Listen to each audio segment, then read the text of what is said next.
In a little over 24 hours, Riverside Arena will be pumping once again as the Bruins play their third straight home game, this time against the Brookings Blizzard. My name is TJ Shalat, and this is your weekend preview. The Bruins come into Friday night's game off a morale-boosting victory over the Aberdeen Wings, currently the best team in the Central Division. They'll need to take that momentum forward as they take on the last-place Blizzard team, who have been surprisingly tough against Austin this season. The last time these two teams met was right here at Riverside, where the Blizzard shut out the Bruins 2-0. That's been the only victory for Brookings this season against the Bruins, with Austin owning a record of 5-1. A couple players I'm keeping my eye on this weekend are Ben Almquist and Jared Christie, but for different reasons. Almquist, the University of Wisconsin commit, has been everything Bruins fans were hoping he'd be since coming down from the USHL. In his 8 games with the Bruins, Almquist has 10 points, 6 goals, and 4 assists, and has added some much-needed offensive power to go along with the likes of Hugh Larkin and Dante Sheriff.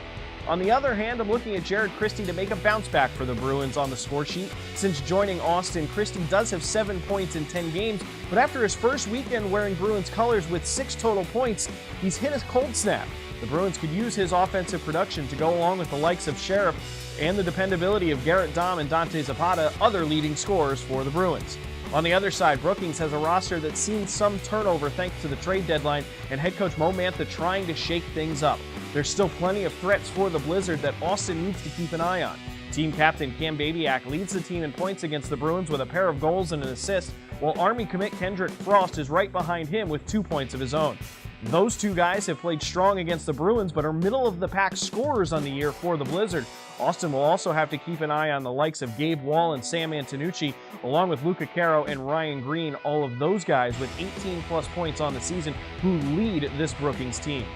In search of just their 10th win this season, Brookings is all but out of the playoff picture in the NAHL Central Division. Meanwhile, the Bruins, hot off their win against Aberdeen last weekend, were dealt some bad news last night from the Bismarck-Minot game. With the Minotaurs winning in a shootout, not only did Minot, who's currently in second place, distance themselves from the Bruins a little more, ahead of Austin by 3 standing points, but the Bobcats earned a point to pull even with the Bruins. Looking at the NAHL Central Division standings, Aberdeen leads the way with Minot in second, 3 points ahead of Austin, and Bismarck tied with Austin to round out the playoff picture.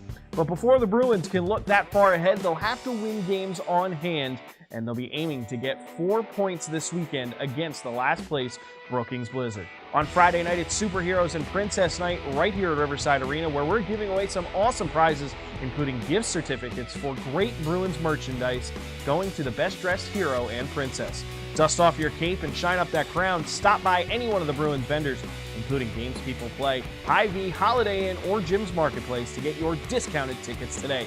Save money at the vendors. Don't get caught paying full price at the door. Bruins and Blizzard, a home-and-home series this weekend, starting at Riverside Arena on Friday night for Superhero and Princess Night, followed by a showdown Saturday night on the road in Brookings. My name was TJ Shalat, and this was your weekend preview.